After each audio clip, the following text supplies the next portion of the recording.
My name is Ruth Laradine, and you are watching my show, The Sia Real Talk. I am a realtor, property manager, and an investor in the New York and Connecticut area. Remember to like, subscribe, and share. In today's episode, I get the opportunity to interview Becky Nova. She is the founder of an amazing Facebook group where she aims to empower other women to become knowledgeable and confident in real estate investment while acquiring financial freedom. So here she is, Becky. So, Becky, why don't you tell us a little bit about yourself, your humble beginnings? Sure. So I am originally from New York. I grew up in Westchester County and I feel incredibly lucky in the household that I got to be brought up in because I was raised in my grandmother's house. Oh, sweet. And the way that our house was actually designed was it's a three-family house.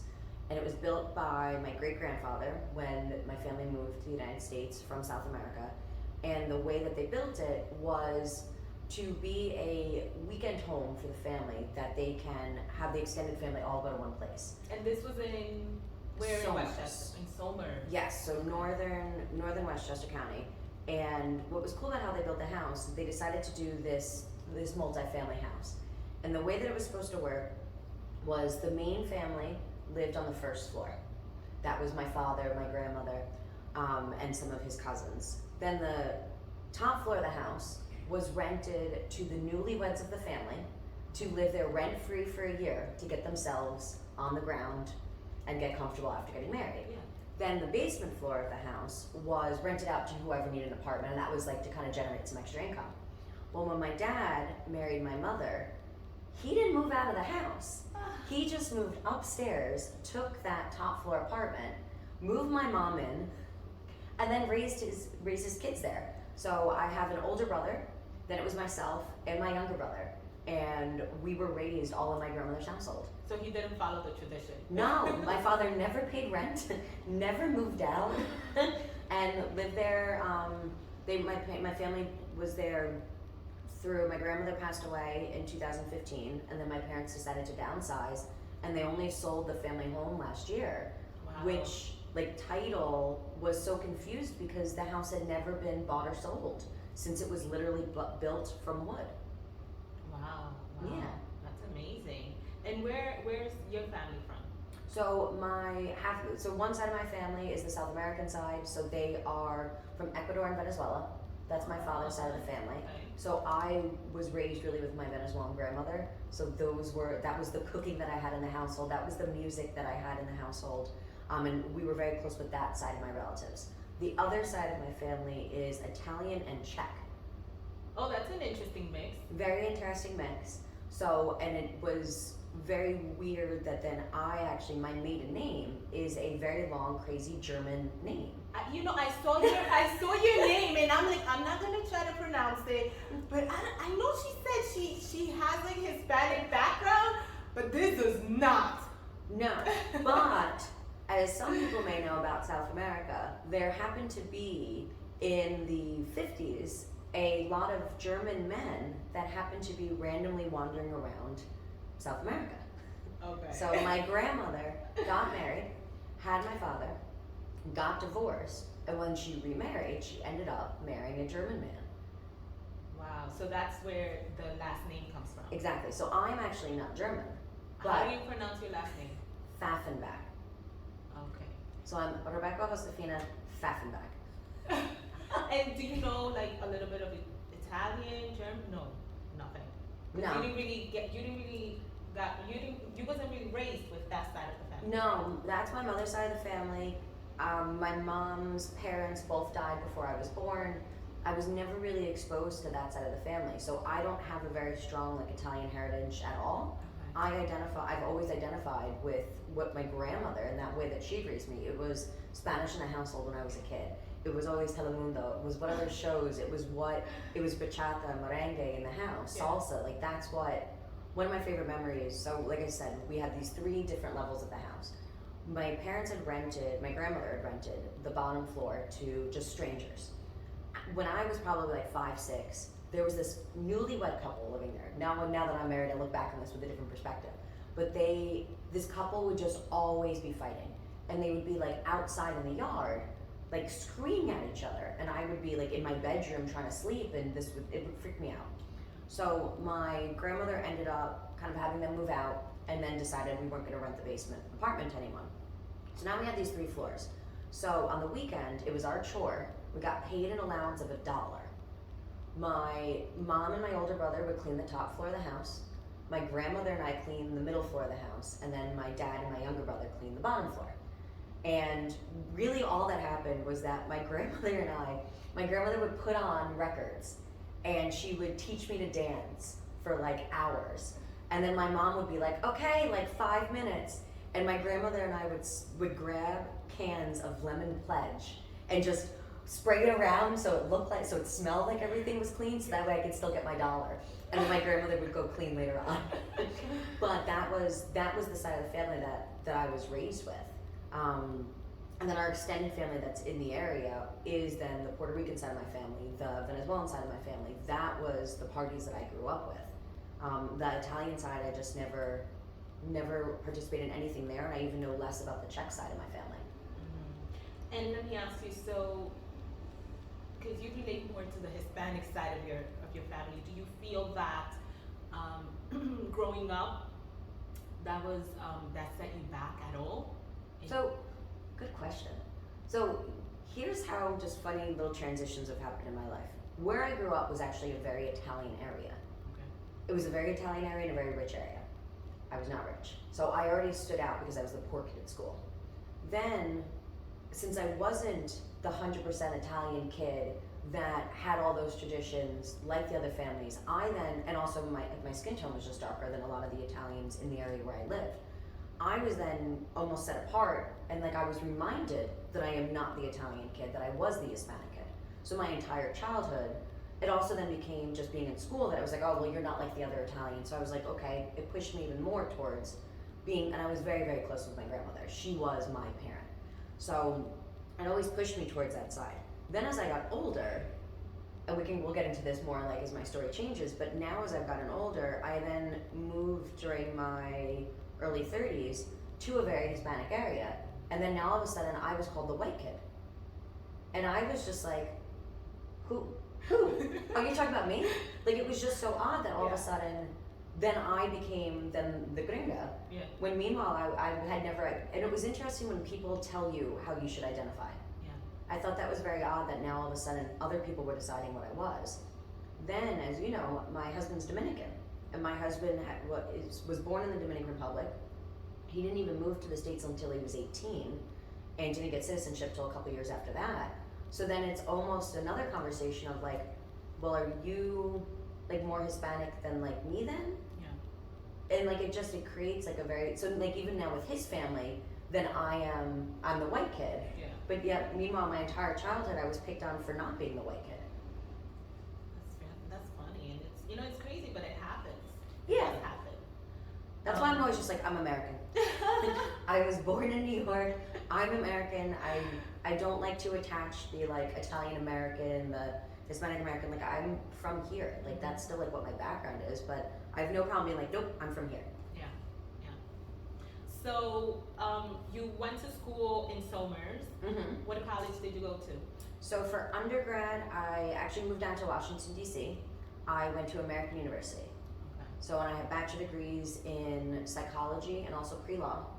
And then after that, I moved back to New York and I went to Columbia for then my master's. And originally I was trying to do like a JD PhD program, and I hated the psychology program there. So I terminated with my master's. So being in real estate now, was real estate a thought then? No. It never crossed my mind that real estate was something I was going to end up in. I actually, until I got into real estate, I didn't remember. Like, oh, I grew up in a multifamily house. The thing that I specialize in as a real estate investor. That, oh, my grandmother was renting out rooms when I was a kid. Or even when I was in college, same thing. I went from a high school that I thought was rich and ended up in a college that was even more rich. I was going to school with like senators' kids. I mean, like the people that I went to school with, we had kind of a slogan that the C students paid for the A students to go there. Because you were either really dumb but had really rich parents somehow, or you're really smart but you had no money. So clearly I was on that side, and I was in, if you're familiar with the McNair Scholarship Program, it was interesting. McNair Scholarship Program, named after Ronald D. McNair, who was an astronaut that actually died in one of the explosions back in the 70s. And what the program was for is you either had to be a minority or you had to be low income first generation. I was the only person in the program that was the minority, that was low income, that was first generation. Wow. So it was, and really what the idea of that was to help people get to higher education that just don't have those opportunities and those avenues. So at that time, when now I am in undergrad, I was there on scholarship, which still like barely kind of covers, living expenses and tuition. I ended up moving to an off-campus property my sophomore year. Fine, it was still cheap, but one of the things that I ended up doing was I took over the lease for the house and I sublet all the other rooms. Look at So I made sure I was making money off of it. Yeah. And because nobody knew the full price that I was paying for the entire house, so you were perfectly happy to pay your $1,000 a room. Yes. But I had 3 people paying $1,000 a room, and I was renting the property for $2,500. So I'm living for free and renting the rooms, and it still never crossed my mind that this is something that I should do. But how did you start that? So it literally was because I moved into this house with these 2 other people. I was just a roommate, not a problem. I loved the house. I loved where I was living. This is now in Arlington, Virginia. I just loved it there. So, and the girl actually that lived in this house, it was a guy and a girl that were my roommates when I was there. She was so good at decorating and coordinating things, and that's just not a skill set I have. So when she moved out, I wanted to keep the house exactly how it was, and I actually bought all of her stuff, or as close as I can find to what she had, so it was still decorated nice. But then I had to go and find other roommates. So then I was like, well, screw this. I'm like, I can make more money off this. I could charge a little bit higher for this. So the landlord wanted nothing to do with it. As a landlord, I would never let anybody sublet. But this landlord was a horrible landlord, kind of taught me all the things that were probably wrong to do. And he let me sublet. So I was just like, great, maybe this'll, here I was trying to live off of $50 a week here. It was really kind of nice then to all of a sudden be like, well, if I raise that rent an extra $50, I get a couple more dollars in my pocket. Yeah. Interesting. Yeah. So now at this point in your life, you're going through college, Mm-hmm. and where do you go? Where are you? So when I was in college, it was really tough. Like I said, now I'm in this place that was just not a place I enjoyed. Everybody always talks about how their college years were the best time of their life, and it was just parties and friends and hanging out. That was not my reality. My undergrad was probably some of the most difficult years of my life. I was working full time because I needed to be able, like I said, to kind of bring in money here. I had 2 majors, so I have 2 entirely separate bachelor degrees. So it's not that I just have the 2 different majors. I actually have 2 entirely different accredited bachelor degrees. That was the way that American University did it at the time. So I am stressed. I am working a ton. At the time, my freshman year, I met this guy that I just thought was fantastic. Actually, I will go back. When I met him at orientation, I thought he was an asshole. I did not like this guy. We ended up kind of making this little group of friends at orientation. And I remember telling my high school friends, I was just yeah, I love her, I love him, this other guy's a douche, this one's fantastic. I loved everybody except for this one guy. And I should have listened to my gut. When I got back to school and we started our freshman year, ran into him on day 1. We were inseparable from that point. We ended up dating. Everybody knew us on campus as that couple that were always together. You guys are gonna be married by graduation, all that type of stuff. And he ended up turning into a complete psychopath. Oh my goodness. He was a nut job. So what was what little signs did you see? Well, that you can look back and see okay, this was a no, and It was more, one, he definitely became a little more controlling in things. Then all of a sudden it became, hey, I switched my class schedule to be on campus the same hours as you. okay. And then at first so he was like, oh, so this way, we can walk to class together. So okay, that's cute. But then he would walk me to class, wait for my class to start, then he would go to his. So he'd always be late. Then class would end, and he was already there. which means he left wherever he was on campus to make sure to get back. I would say, hey, I'm gonna go out with like this girlfriend. He would show up. Wow. Hey, don't worry, I know you're not feeling well today. I'll take my own car to go to campus today. And I know he would get like incredibly upset about that. He would drive me to and from my job every single day. Lunch breaks over like summer, when I would then be working like at that same like location, he would come like during the summer and like spend my lunch hour with me. And then I just kind of became like, okay, this is a little much. So then it just started like, and I didn't see it at the time. At first, honestly, I was just like, this is endearing. This guy wants to be around me. He wants to spend time with me. Yeah. And I didn't catch on till then when I tried to pull away. The more like I tried to like remove myself or try to get like a little bit of freedom back, the more he like dragged me back in. And that's how long after your relationship, like into your relationship? That was, I would say probably the first like 6 months were fine, but I probably, once again, I should have listened to my intuition when I was like, no, there's something wrong with this guy. But it was probably within first 6 months, things started to get like a little odd with just a lot of like always being together. And then by the end of our freshman year, we actually decided, once again, I needed a job. There was no reason for me to come back from DC. I couldn't afford to not work throughout the summer like all these other kids did. So also, bringing it to real estate, we ended up renting a basement apartment, an illegal basement apartment in a multifamily property off campus, and that was where we lived during the summer. That's when I started to realize like there was stuff that like was not going well. That's when like I said, he would be with me. He had to show up at my job all the time during the summer. Then it was like literally the day before we went back to school for our sophomore year. He says to me the night before, hey, I'm gonna take a semester off. And I was like, how? Like, you've already enrolled in classes. Like, there's penalties for like dropping classes. And fine, he was rich, so like maybe his parents don't care. But I was just like, what do you mean, like, you're gonna take out a semester off? Like, how did you not tell me that? How did you not all this? What I did not realize at the time was he had actually gotten suspended and was not allowed to go to school for that. So that's when things really kind of like ramped up. So then like that fall into like the following spring after that just became a very tumultuous like time. That's when like I tried to like end things. Now he started stalking me, now he's threatening to kill me, now he's followed me like on campus. He actually got like banned from campus. He ended up getting arrested for like attempted murder. Like it became like an ordeal. My school, I will give them credit, did try to put me in like other housing. And I remember that they were gonna put me in this off-campus housing. And it was to share an apartment with this other girl, and she didn't have a roommate. And I just remember like going and looking at this apartment, and I was just like, I cannot put this woman in this situation with this crazy guy like chasing me. Because I can't do this to this person. If he finds out where I am, like I can't risk somebody else's safety.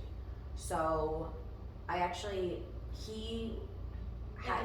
And at this point, were you separated? Yeah. Okay. I had already broken up with him. And he's still stalking you. He's not letting you go. No, he still considered me like his girlfriend. He would still be following me. He was still coming to classes. He was banned from campus, and like we had to have like a whole campus trial. Yeah. He was like banned. He was like kicked out of school, and like we were still having like these issues. So he left town for a day because I hadn't been able to get into our apartment where all my things were. So because I just kind of left with like a bag and was staying with a girlfriend of mine. But that wasn't same thing. I couldn't put her safety at risk. These were just not good situations. So I found out that he had actually had to go back to his parents for like the weekend. I went, cleaned out everything that was in the apartment that was mine, explained to my landlord what was going on, who was incredibly accommodating, I will say. I will never forget Mel for being like, don't worry, I'll take your security deposit for your month's rent. I won't hold you accountable for anything. Fantastic man. I put everything I owned in storage. And actually, I remember the storage unit. I was really proud of this from like a cheap perspective. The storage unit had your first month $1. Okay. So I put all my stuff in storage for the $1, and I lived out of my car for the next like 2-3 months. And every month, I would go and change my stuff in storage to another storage unit for my $1. Oh wow! But you didn't have that much stuff. No, I mean I still didn't have like that much stuff, but like you know, like clothes, like you know, things like anything that like I'd actually had from this apartment was now had to go in storage. So I mean, yes, it was like a closet size storage unit, if not like the garage size Yeah. one. But otherwise, like then in the back of like my car, I had like, you know, a couple changes of clothes. So I have a question. So living, you basically living in your car Yeah, and going through what you're going through, you know, the abuse and basically, you know, you must be scared for your life. Do Yeah. you feel that at that moment, everything that happened, it's almost like you're defined, like your life is defined by that moment, or Yeah. what do you do? Like, what are you feeling at that very moment? Because that's basically, to me, and I don't know if it was to you at that point, it's like rock bottom. Actually, none of that went through my mind at that time. At that time, it literally was, how am I going to survive today? I still have to work. I still have to go to school. I was actually interviewing for that McNair scholarship program. No one knew I was homeless and that like I was showering in like the school's gym, Yeah. or I worked at a sleep center. The best thing about working at a sleep center is it's basically like little mini hotel rooms. So I clearly I wasn't going to be sleeping there, but the woman that I worked for, the doctor that I worked for, knew what I was kind of going through. So I could shower there, I could change there. But like nobody else knew, as I'm like sitting here, like, you know, interviewing to go to like Columbia, like graduate school, that really I'm living in the trunk out of the trunk of my car, or that I'm sleeping. What I would do is I would sleep in different parking lots around DC. I was always afraid to stay in the same one, and because I would always sleep under the light pole because I never wanted to be like in complete like darkness. But I would always be changing which parking lots I was sleeping in because I was just afraid that if I stayed in the same place twice, he would find me. Yeah. He already knew where I worked. He already knew where I went to school. But those were things that like I had to continue to do those things. So literally at the time, didn't think rock bottom, didn't think like anything about. To me, it was just Survival. I need to survive. I need to shower. I need to eat. Those are the like that's all I got today. Yeah. And that was kind of how it worked. And that was like that for a good couple of months. And then also like I'm dealing with like the police. Now they're involved at this point in time. Now I have a restraining order, but yet he's still showing up in places.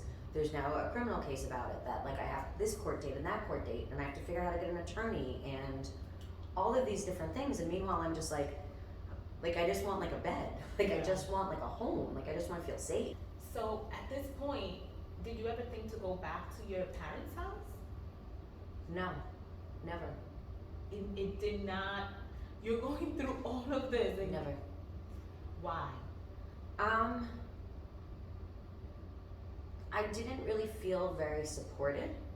One, I needed to finish school. I was the first person in my family to go to college. That was incredibly important to me. It was also something that it just, in that moment, it also like I wasn't thinking like maybe I should transfer colleges. Maybe I should move. Maybe I should take a semester off. Maybe I should go back to my parents. I feel like my parents, they weren't equipped to support me in what I needed. They weren't able to like send me the money to like, go get a hotel room. They weren't able to say like, hey, come back home, like we'll deal with it here. I actually was also afraid to even go to my parents' house because he knew where my parents lived. So like, even for years, it made me uncomfortable because even then after I graduated, after like things were so much more separated, the one place that he knew, as I said, my family lived in that house for almost 100 years. You would think that they weren't going anywhere. Yeah. So to me, it was always, even when I would go home years later for Christmas, Thanksgiving, I still hated, we had a detached garage and you had to walk in like the dark, and also it's like the country, it's the woods up there, there's no street lights. So you always had to walk like in the dark from where the garage was to the front of the house, and I hated doing that at dark because it would always be like Christmas, Thanksgiving, so you know I would be home for it, and there was just like literally that like 1 minute of like me in like silence in dark that you could see me but I could never see you, Yeah. and it always Scared you. yeah, it did for years after that. And But- now, do you feel like that? It still isn't. So here's the kicker. This is so hard to say, but because I didn't see it at the time. After that relationship, when finally we were able to separate, go through the courts, got arrested, he went through like all that, and I was able to move on. Unfortunately, my problem was that my standards for dating were horrible. My standards for dating were like, oh, so you're not gonna try to kill me? You're fantastic, right? Like, it was just like, the things that like this ex had done to me Yeah. almost became so like normalized that then it was just like, okay, cool, so you didn't shoot me, so you must love me. Like, it was just, it changed my perspective on how I was supposed to be treated. So when I then, after I graduated, going into graduate school, I ended up dating another guy that was also horrible. He knew, he could smell my like desperation and victimization. You could just see that. Like, my confidence was just destroyed, especially when it came to men. And I ended up in this relationship with this guy that just could feed off of that. He was incredibly manipulative. He knew how to twist everything to being my fault, my problem, and could talk his way out of anything. It ended up being another bad relationship after that. And then that was actually when I was in graduate school. And then in graduate school, I ended up having to go through almost the exact same thing. He got banned from campus. The police got involved. I got a restraining order. And I remember when I had to go meet with like the district attorney in like Manhattan, I had like a little packet of information, and I was just like, here was like what happened here, here's what happened here, here's what happened here. And the woman was just like, I have to say, like, this is really like organized. And I was just kind of said, I'm like, honestly, like, I've been through this before. So I was just like, I know exactly what you need, I know everything. And then I had to go talk to my professor that I was doing my master's thesis on, because I was doing my master's thesis on people that end up in cycles of domestic violence. And I went to her and I'm like, I can't write this. Yeah. I was like, I am literally writing my own story. I am researching myself. I'm like, this is not emotionally like good for me. Yeah. And we were able to work out something where I was able to finish my project and graduate, but not kind of traumatize myself any further. And what help? Did you seek any help after those the relationships that you have? Because that must be. Oh yeah, I've been in therapy for years. So one of the best things that Columbia did that I found incredibly supportive, and like I said, American University was very supportive as well. But Columbia, when I had that second ex-boyfriend, when he assaulted me, they said, we'll let you come back, clearly, we want you to come back, but you have to enroll in counseling to come back to his classes and to keep my scholarship. So I said, fine. So I will never forget this lady, this therapist I had. She could have been much older than I was. New York City, she wore cowboy boots every single day. It didn't matter if I was meeting with her in summer, in winter, she wore cowboy boots. Didn't have an accent, didn't sound like she was from the South, but she wore cowboy boots every single day. And she was an amazing therapist, an amazing counselor at St. Luke's Hospital, which is right next to Columbia. So I was there at the Domestic Violence Counseling Center for quite some time, and then she felt like I kind of graduated from there. And then I've been very fortunate to find great therapists, but honestly, I think everybody should be in therapy. Like, no matter, like, if you went through, like, everybody's gone through dramatic situations in different senses, but like, honestly, the fact that I spend an hour a week on myself is insane. We should all be spending more time from that. But yes, it has. Then years later is when then I was like, shit, that was rock bottom. That was bad. That was stuff I could have changed. How did I went through that blaming stage of like, how did I not see second crazy ex-boyfriend when I'd gone through first crazy ex-boyfriend? And like that, it took a lot of like rebuilding and still a ton of other like crappy relationships, not to those degrees anymore, but still kind of dating like the wrong guys to then finally find like the right person that does respect me, does love me, that understands where those wounds are and is willing to accept those. Yeah. But I think, even like for women who battered women, and in most cases they don't realize in the relationship that they're in, No. until it's like too late. Yeah, I mean, most of the people that are on the abuser side, right? Because this can happen in different types of relationships. But the abuser in these relationships are usually smart people. They know how to manipulate the others. And it doesn't necessarily matter if the other person is smart or not smart or has great confidence or doesn't. It's the other person that knows how to manipulate that person. And I think that's why we get stuck in these cycles, because they know how to knock us down but know how to then pick us back up. Yeah. And like I said, after that horrible relationship, my standards were just so low. And meanwhile, like if I told you like, okay, like the things that I want is like somebody that like won't hit me, won't shoot me, won't stalk me, you'd be like, okay, Becky, like that's normal. Like you don't have to mention those things. Those are just supposed to be like give me's, you know? Yeah. But meanwhile, like those were my high standards here that I had to have for like somebody. And that was just the way that I envisioned it, rather than somebody that supports me, somebody that has the same values as me. I didn't give a shit about that. To me, it was just like, cool, don't do these like really bad things that nobody should have happen to them. Wow. So you put yourself through college, Mm-hmm. and after college, where are you in your life? So after graduate school, then like I said, I planned on doing like a JD, PhD program. I wanted to work in like forensics, behavioral sciences, those profiling, that type of stuff. After what I had gone through with these men, I couldn't look at these pictures. I couldn't do that type of work. It just was not the right place for me. So I went back to, as I mentioned earlier, I worked at a sleep center when I was an undergrad. I worked in the sleep center in undergrad, and my role there was actually testing medications for people that were either insomniacs or narcoleptics. And after I'd graduated, I actually did take a gap year between undergrad and graduate school. I clearly had gone through enough in undergrad. I needed a year off. And like I said, it didn't really get the refreshing results that I was looking for. But either way, I actually got a call from the National Institute of Health to switch to cancer research. So I said, okay, I'm already accepted to graduate school. So I actually deferred Columbia, which honestly I just like saying because that sounds so like fancy pants. That like I told Columbia, you can wait for me. But I deferred Columbia, went and worked at NIH for a year, and now I was doing cancer research. So now I was testing different types of chemotherapies. So after then I finished graduate school, now I was kind of like, cool, I finished my master's. I thought I was gonna be in school for another like 5-6 years. Like I shouldn't be done now. I have no idea what the hell I want to do in my life, and I didn't feel like I was qualified for anything. So I went back to cancer research. I started working for the hospitals down in New York City, doing clinical research trials there. For any particular cancer?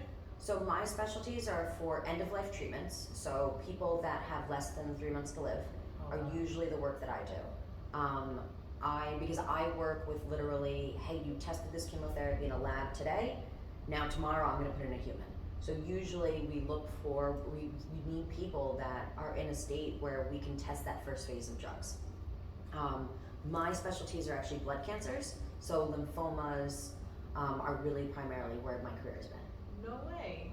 Yeah. So I don't know if you know this, but I was actually diagnosed with lymphoma in 2010. Yeah. I did not know that. And I went through the chemotherapy for 6 months. Okay. I had Hodgkin's lymphoma. Just what I worked with. Yeah. Isn't that something? That's crazy. I never knew that about you. Yeah. But that's exactly what I did. So it was a good thing actually we didn't see each other.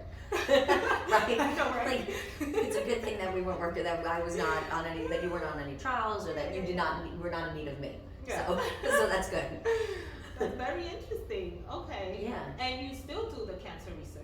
I still work in cancer research now. I've definitely, the position of what I did then, it was a horrible fit for me.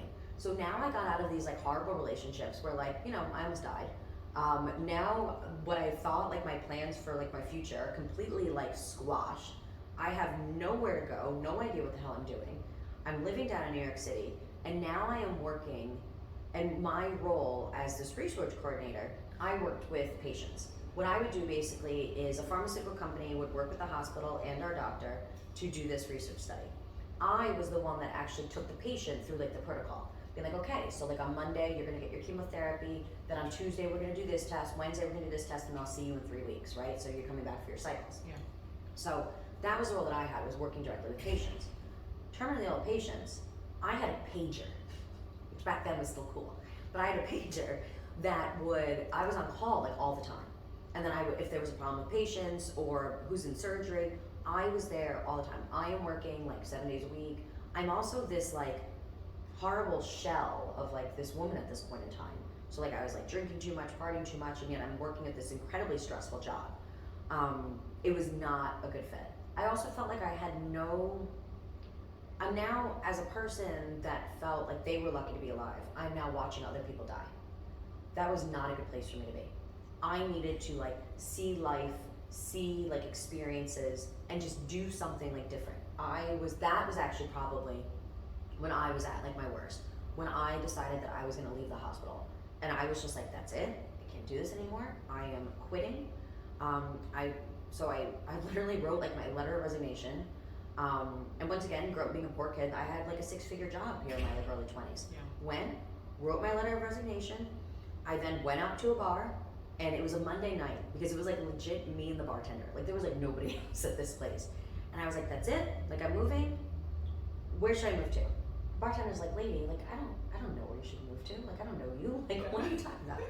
So I went on this new website called Facebook, and I posted on Facebook, hey, I want to move to Europe. Where should I go? And didn't think anything about it. Next morning I woke up, and I had one person respond back, a kid I knew from high school, and he goes, you should move to Sevilla. So I was like, well, that's what I was trying to figure out too. So I had to Google it, and Sevilla's in Spain. Oh, so I was like, okay. I bought my plane ticket to Spain that day. Wow. So what in you, that's a leap of faith. You left your job Yeah. and just went to, did you have family in Spain? Nope. Didn't know anybody there, had no idea what the hell I was gonna do. I had No like, plan. nope, I had like $1,500 in the bank account, which is crazy because back then I was like, I can live for months. I have $1,500. Like I thought like $1,500 was like $1 million. Like I thought I was like set. I'd saved. I was doing good. Like I'm ready. I just thought it was so weird. Like thinking about it now, and I'm like, what the hell did I think I was gonna do with $1,500? But no, all I knew is that I was unhappy. And you needed to get away. I was unhappy, and it was either I sit here and be unhappy, and I know what I'm gonna get, I know the result, or I make a change, and I have the chance of being happy. Maybe I end up being just as unhappy. Maybe moving to a different city isn't gonna change anything, but at least I made like a try, and I gave myself like a chance to see what it was. I remember what I told my parents I was moving to Spain. So I made this game. I went up to my family home, sat down at my grandmother's dining room table, and I took like items out of the bag, and I was like, here's a toy airplane. And here's like a maraca, and here's like a flamingo dress. Like, I mean, I took out like, and then my mom was just like, oh, she goes, I thought you would move to Germany. Because I had been to Germany years before and I loved it. Yeah. So I was like, oh, I thought you were gonna move to Germany. I was like, no. I'm like, I'm going to Spain. She's like, why? And I'm like, Corey Norkin told me to. And mom's like, Corey Norkin?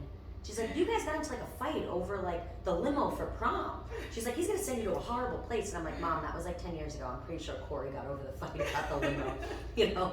But she was just like, my mom was just like, if you need to make a change, like, why don't you move to like Boston or like Philly? Yeah. Like, why are you moving to another hemisphere? And it was just something that like I just needed change. I needed different people. I needed different space. I needed to be able to use the other side of my brain that allowed me to be creative and entrepreneurial and think outside of the box. I just needed something different. And That was the way to do it. Do you feel that you got that in Yeah. Spain? Yeah, that was, like I said before, people talk about how college was the best time of their life. I'm sorry, my years in Spain were the best time of my life. Really? It was, every single day there was just something. It was a completely different style of living as New York. Nobody asked you, what do you do? How much money do you make? What car do you drive? Which are all standard questions that we ask here. Yeah. There, it was just like, wanna go get a drink at noon? Wanna go hang out in this plaza? Yeah. What's going on with your family? Wanna go to this festival? There's this parade, there's this church event. Like, it was just a completely different world. And if you had to put it in a nutshell, your experience, your accomplishments in Spain, what would you say? Sure. So like I said, I had $1,500, right? I had no idea what the hell I was doing there. So I found down the street so Corey Norkin, this guy that told me on Facebook to go move to Sevilla, he told me that there was a girl he studied abroad with named Liz that still lived in Sevilla. I actually found Liz on Facebook. She set it up where I would have a place to stay for my first month that I was there. So I was like, okay, perfect. Like I have a house there. If I hate it, I can always come home. Whatever. That's just how that's gonna work. I'm gonna live there for the first month. So when I was there, I found this Irish bar down the street from my house. And I would go there just hoping somebody would speak English. Didn't really work too well, but every once in a while I would get, another expat, some other person that did speak some English. One day then this lady comes up to me and she goes, hey, your English is really good. I'm like, why, thank you. Well, I guess my English is good, thank you. And she said she worked at a hostel, and they were looking for somebody that could do a walking tour in English. And she asked me if I had any interest. Well, my minor, and actually my like weird side passion, is actually history. I love it, and I love European history more than anything else. So I was like, yeah, I can do this. So I then started running historical walking tours for her hostel, and I would just like make money from like the tips at like the end of it. I didn't even charge for it; you just made money at the end. And explain what a hostel is. Oh, a hostel, that would just be where all of these backpackers, all of these travelers, usually really cheap places, you would stay in bunk beds for like $10 a night. So they were all young people, they were all fun. Most of them were Australians, Canadians from New Zealand. Like most of them were like younger people that spoke English that were just doing like a gap year, traveling through Europe. So I had that one hostel and I was making money off the tips.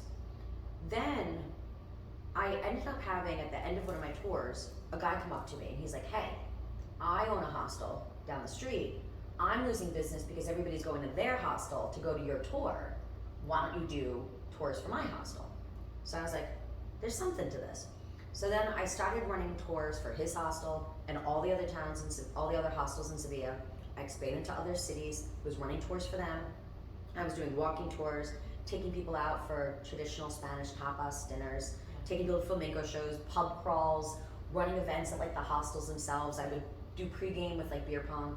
I had about 30 different tour guides that I was working with. I then expanded into Portugal. I bought a bar in Portugal, and then I bought a bus to take people from Spain to Portugal and Portugal to Spain. That was, honestly, probably still to this day, that was the most successful business I've ever had. I was making money hand over fist there. Wow. It was incredibly successful. I had apartments in both cities, and I was going back and forth like running things. Unfortunately, the guy that I bought the bar from in Portugal completely screwed me over. Ended up stealing the bar back from me. I ended up losing it. Then my business in Spain kind of like collapsed, and I ended up now, same thing, losing this incredible business. And then that was in middle of the summer of 2013. And I ended up, and like my mom meanwhile is just like, Becky, just like get home, like this is insane. That now my mom was saying like, come back, like we'll figure this out. And I was like, nah, I'm not ready to come home yet. So I found a job cooking in a restaurant for €3 an hour, and all the pasta I can eat, all the pasta I wanted. And I worked at that restaurant and partied my ass off for like 3 months and finished out that summer, and then flew home and surprised my mom for her birthday. And you stood in New York. And then I was back in New York. Okay. Yep, I came back to New York at that time. Okay. So you lived your life in Spain. Yep. Came back to New York, and what happens after? So when I came back, so even when I was still like contemplating coming back to like New York, if that was the right move, you know, doing really well. So I was like, okay, I'll go back to New York, I'll put on a dress, I'll do my hair, and I'll go back to this like corporate world. And I was like, I'm gonna be the best cancer researcher like ever. So, like I said, my maiden name is very unusual. So when I came back to New York, I did 2 things. One, I called up that ex-boyfriend and I said, hey, let's give this a try, because I needed a place to live. So I moved in with him for free. Then I called up the hospital that I had quit when I moved to Spain and said, hey, remember me with the funny last name? Yeah. Well, I know you guys wanted to promote me, I'll take it. And they were like, but that was like 5 years ago. I'm like, yeah, I know, but I'll take it. And they rehired me on the spot. Oh wow. Yep, they rehired me on the spot. I lasted, Ruth, for maybe 6 months before I like flipped out, being like, nope, this world sucks. This is not the world that I want to be in. This corporate America shit, I cannot do. I can't sit at a desk. I'm not gonna have my chair sweater. I can't go back to this corporate world. I totally flipped out, and I started my own business in medical consulting. I ran that for a good couple years, never made any money with it. I was totally broke. And then that's when I met my now husband, Emilio. Emilio, like I said, is an immigrant from the Dominican Republic. We met playing softball through a mutual friend of ours, which was nice. And I still say, I thought Emilio and I were gonna last like 3 months. We started dating in September, and I was like, this is great. I'm not gonna have to buy this guy a Christmas present. Like, we're not gonna make it that long. There's no way. Now it's been like 7 years later. But I I was really proud of my business, but I was not making money. There was times when like even in New York, I had maxed out all my credit cards and I didn't even have the cash to pay for like a subway ride. Wow. And like I remember I had to like ask Emilio one day, we were trying to go somewhere and I didn't have a subway card and I didn't have the $2.75. So I was just like, oh, like, you know, can you give me like a swipe? And he was just like, he's like, I don't understand why you can't like get like, you know, your own ticket. He's like, the train's not coming for, you know, like 7 minutes. And I'm like, no, I'm like, this is just easier. And he's like, I don't mind. He's like, I just don't understand. But like, I was so nervous trying to hide that I didn't even have $2. Yeah. So we lived in that state for like quite some time. And there was like a point where like I had to kind of come clean about like my financial situation and be like, nope, I'm totally broke. I know I'm running this business, but every penny I make goes back into the business or then to cover the bills that like are stacking up. I'm in total debt. My credit sucks. Like I'm in a shit place. And he just kind of said, he's like, listen, to be honest, like I want to see you make some changes. Like I want to be with you. I want to get married. I want to have a family. I want to buy a house. I want to do all these things, but you're not in a good financial sense to do it. And I got pissed. And I was like, no, like I have a graduate degree from Columbia. Like I have earning potential. Yeah. I do cancer research for a living. Like there's a lot of money in pharmaceuticals. I was like, I can make money. Screw this. What can I do? And I went out and I found a consulting gig that paid $50,000 for 3 months of work. Wow. Yup. And I took that and I was like, great. I'm gonna get like my check and I'm gonna take my $50,000 and I'm gonna like throw it in my husband's face and be like, see, look what I did. And that's pretty much what I did. We took that $50,000 and I paid off all my debt, got me like back in like good financial standing, was able to put some money in savings, and then that rest of that money actually became the down payment for our first property. That's awesome. Then the consulting gig, it worked out great. It was now still in cancer research, but it was in a different position. And it was finally the position where I felt that I can have power and impact to help patients. And it was great. And they offered me a full-time position and I took it. And I was with that hospital for about 4 years. And it was the best place for me to be. It really was. That was actually probably one of my favorite jobs that I've had. And so at this point in your life, do you feel like you've done basically like a 360 and your life is more going towards the stable? Oh, at that point? Yeah. At that point, then I was actually okay. That like I lived with my partner who was a good man. You know, so I was happy that like I had somebody that was like solid and supportive and loved me for who I was. I then had a great job with great benefits. I had my little commute. I had my little backpack that I would take to work. You know, I'd go to like, you know, my gym classes during lunch. Like it was, and then I would come home, like I would eat my dinner. You know, like it was just, and watch like The Bachelor. You know, like it became like this very expected kind of life of what I would expect where I felt I should be for like early 30s. It was very like Americana, very like white collar, middle class crap that like you'd see like in a sitcom, you know what I mean? Like I felt like that's where like my world was. Yeah. And that was okay for the time being. It was what I needed, I felt like, to realize that like I deserved that and could have that, and then could get on stable footing from where I'd been in the past. It was not enough for me, but it was a nice like balance. Okay. And so at what point does Lady Landlord come into play? At this time, Lady Landlords does still not even exist, which is crazy. So in 2018, my husband and I decided that we're now ready, we want to buy that property. I'm now in good financial sense, my credit's all better, I have the money in savings, I'm no longer in debt, we're in a good place. But I said to my husband, I was like, I don't want to go like buy a single family house in like New Rochelle and like live in like white preppy world. Like I was just like, that's not, and live like mortgage payment to mortgage payment. I was like, this is so not what I want to do. At the time we were living in my opinion, a shithole in the South Bronx. It was a 6-floor walk up. It was not a nice area. There was nothing to do, nowhere to go. I loved the people. I loved how different it was. If you've noticed, like I kind of just like change and difference. I enjoyed it, but like it just was not like the nicest of area, and there was nothing to do around there. But I said to him, like, you know what? I think if we bought a multifamily where we had just somebody else even helping us with our mortgage in the South Bronx, and my husband was like, you want to stay in this area? I'm like, I'm okay to stay in the area. It's got to be a little different than where we were. But I was like, I'm okay to stay in the area because it makes better financial sense. Then we live here for a couple of years, we own that property, we rent it out, we're not living paycheck to paycheck, we're putting more money into our savings. Then we'll go be rich, preppy people up in Westchester. Yeah. But I was like, but we're not ready for that now. So that's what we started doing. We started looking for a property in the Bronx, could not find a thing. This was in 2018? This was 2018. So it was a seller's market. Okay. Yeah, So you you had a tough time. oh my god, we got one of our properties. We got like outbid by like 20 people, and they overbid like more than $100,000 over ask. We thought we were insane. We put our first like bid in was actually like 80K over ask, Yeah. which is also for like new first time home buyers. Like that's really scary. Yeah. But like we did that and we still lost. We were like, you gotta be kidding me. Like, my realtor was like, you guys weren't even close. Yeah. Not even close. So he suggested we look at this property in Yonkers. I actually couldn't go. I had to work. My husband went, but he was pickier than me. My husband was looking for a property for us to live in. I was looking for an investment property. I looked at the numbers. I was like, cool, we can make money off of this. I don't give a shit if the bathroom is white or gray or beige. Like, he does. He can go look at it. Looked at it, put in the offer, got the accepted offer later that day, and then that evening, I actually came out from the city to Yonkers to go look at it, and I was able to walk there, and it was perfect. It was exactly what I was looking for. It was walking distance from town. We moved in, and the second we moved in, and now like closed, and at that closing table, now I got a check for the tenants, and I was like, I got paid on day one.